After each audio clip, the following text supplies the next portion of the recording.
Hi, it's Plant. Today we are reading a longer fic. It's called Dumb and Ditzy by TimelessTears. It's almost 71,000 words and 13 chapters. Today we are just going to be reading chapter 1. I hope you enjoy. Here is the summary. AU. Years of being bullied for his smarts left him dreading when people figured out he was a genius. What better way to throw them off than by acting stupid? Enter Dumb Blond Spencer Reid. Chapter 1. Prologue. Learning how to mimic. It started as a tickle in the back of his mind, a small, fuzzy thought that came to him in that state between slumber and sleep. The ones that you know are brilliant, but also the ones you won't remember when you wake. Thankfully, he always kept a pen and a notepad nearby for when inspiration struck. As quickly as his sluggish mind could move, he wrote down his idea in sloppy handwriting before drifting off to sleep with a satisfied smile on his face at his stroke of brilliance. Yet when the morning light gleamed down on him the next day, he questioned his brilliance. "Play dumb?" the young man muttered, mahogany eyes rapidly reading what he wrote the night before as a slender hand lazily ran through his bed-rumpled locks. "Well," he said to himself cautiously, unsure of what sleeping him had been thinking. Setting down the pad, he headed towards the bathroom. "I'll have to think on this."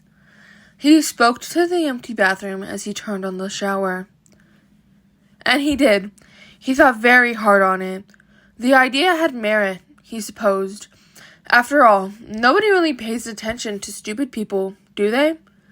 They're sort of pushed to the side, ignored, made into background noise. That was his goal, to be as invisible as possible. Being quiet wasn't good enough. The general public zoned on to quiet people, assumed they were smart or cold based on looks and actions.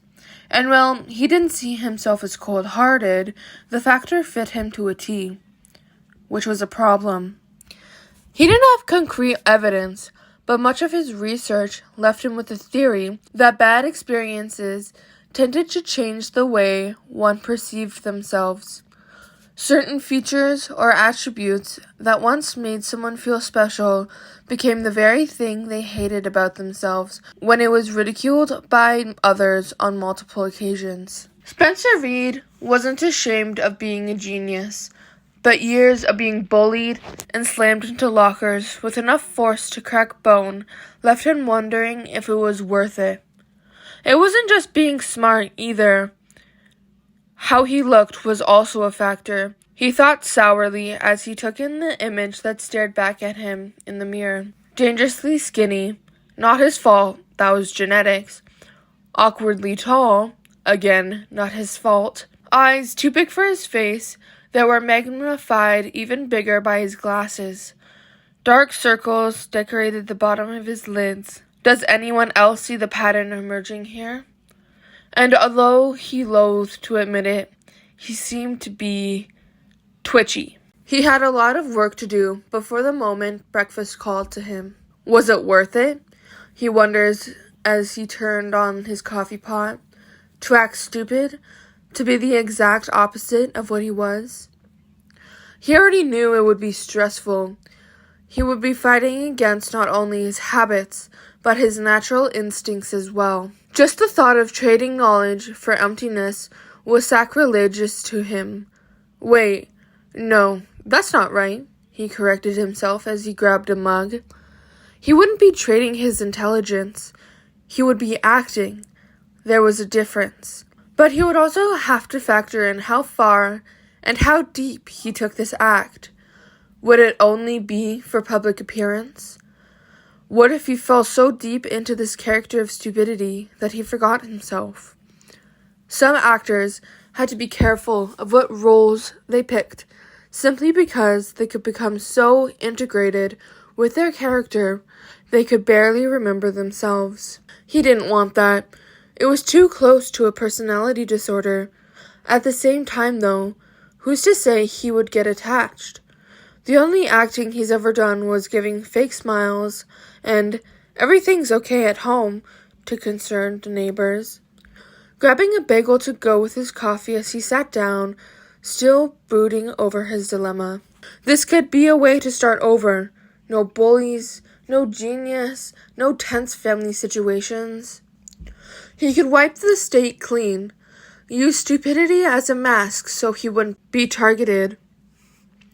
There were too many what-ifs with no answers, but being naturally curious and a scientist, he couldn't just leave this, could he? It would give him an up-close view of how people responded to something new. He could compare and contrast how different people treat stupid people. Most importantly, he could use it as a shield. Nobody will try to make a deep friendship with a shallow person. He doesn't need close friends to share all his dark secrets or anything like that. All he wants is to talk to people his own age without weirding them out. This could work. People would accept the dumb person faster than the genius because they won't feel intimidated. It might be worth a try. After all, science could never have advanced if all people did was ask, "What if?" but never experimented to find out. Even after thinking deeply on it, Spencer was still iffy on the playing dumb idea. As he sipped his morning brew, he realized he wasn't quite sure how to act dumb. All his life, he had been forced into the child prodigy role, and he knew nothing else. What did dumb people do? He wondered as he sat his beloved beverage down before biting into his bagel. What do dumb people like? Hey, what do they do in their spare time? Was it degrading to use the label them as dumb? Probably. All throughout breakfast, he considered it. Finishing up the last of his bagel and coffee, he pushed back his chair and grabbed his trusty book bag as he headed toward the front door of his tiny Vegas apartment. There were still too many unknown variables he needed to research, and he knew just the place to go. Spencer Reid went into the unknown and dangerous jungle that he had successfully avoided up until this point, the mall. There, he sat at the food court and observed the actions and personalities of the walking mall-goers. A fascinating species indeed. There were several instances where he was escorted into the security office and had to explain to the mall officers that he was not stalking or planning to kill anybody that caught his apparently creepy gaze. He had no idea staring down someone while writing feverishly into a notebook was frowned upon by society. The third time it happened, he was asked to leave. Then he was asked to leave again when an officer found him watching people enter the mall from a nearby bench. After that, he went to the public library and used one of the computers to find films with stupid people as the main character. There were more than he expected, and he ended up choosing 3 that he felt would be best to contribute towards his research. While he was there, he also picked up several reference books that he felt would help. They were all parodies, but it was better than nothing. The next phase of research required him to go to the rental store to get the movies. He had never bought porn before, but he figured it couldn't feel much more embarrassing than taking the movies he chose up to the counter. The girl behind the register raised an eyebrow, but said nothing as she scanned them and handed them back to him. So nervous, he struggled with his wallet before wrestling out a 20 to keep the change. His shady purchase done, he headed home, popped some popcorn, and watched all 3 films consecutively. When he finished, he felt horrified, sick to his stomach, and his mind had gone numb from the sheer stupidity. By Einstein, did people actually act that foolish? It was so bad, he decided to call it a day and headed to bed because he wasn't sure he was up for acting dumb anymore. Of course, his mind conspired against him and made him have nightmares of all those terrible high school experiences Waking up, he decided he studied the matter a tad more before making his final decision. From his observations, books, and movie watching, he concluded there were 3 main stereotypes of stupid. The empty-headed jock. Not gonna happen. He didn't fit the physical requirements, and he didn't fancy acting like the people that tormented him once upon a time. The listless druggie. Again, no. Getting arrested for being high was not part of the plan, and it never would be. The first 2 were out for both pride and personal feelings, leaving him with the dumb blonde. It was a bit of an insult to his manly pride, what little he had of it, that the closest fit for him was the female stereotype. But sometimes you just had to work with what you got. Dumb blondes were clumsy, babblers, notorious airheads, and had slight builds. He decided to ignore the big breasts typical of this stereotype. He already had 3 of those features. All he really needed to do was learn how to act like an airhead. It was more work than anticipated. He felt like a teenage girl prancing in front of his mirror, quoting one of the movies he forced himself to rewatch, while saying, in a high-pitched voice, "I think the film was very deep. I think it was deep in the way it was very light. I think lightness has to come from a very deep place, if it's true lightness," before tripping over a random shoe. "Oof," he groaned as he hit the side of his bed. "This is harder than I thought," he huffed out, surprised at how much work it took to act stupid. This new knowledge left him with the burning challenge to conquer the dumb role. His main goal was still to blend in, but now he had to prove himself that he could do it. It was a matter of pride. It took all summer. Thank goodness for casinos that were lax about IDs, else his rent would have never been paid and he'd be starving. Even by the end of summer, though, he didn't feel like he was completely submerged in the role, but he was getting close. Part of being a dumb blonde was being fashionable, so we spent hours poring over fashion trends in men magazines. It almost killed him to read that sweaters and vests were out, but he trudged on, a true soldier to the cause. He changed everything about himself, from his hair to the way he held himself, to the pitch of his voice. Even his fingernails, which were usually broken from being chewed on, were now healthy and trimmed neatly. The babbling was probably the easiest part. All he had to do was talk about fashion and beauty tips instead of statistics. All this time, he refused to look in his bedroom mirror unless it was to make sure a piece of clothing fit right, or to make sure his hair was okay and that nothing was on his face. He never looked himself over as a whole, partly out of fear of failure and partly for the suspense factor. But summer was over, and today was the first day of classes. He was attending Las Vegas Uni this time. He didn't really need to go anywhere after Caltech, but he had nothing better to do, so why not get another degree? Taking a deep breath, he looked in the mirror and stared dumbfounded.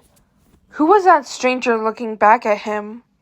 Because last time he checked, he was a gangly, pale nerd with big glasses that covered his face and had dull brown hair slicked down.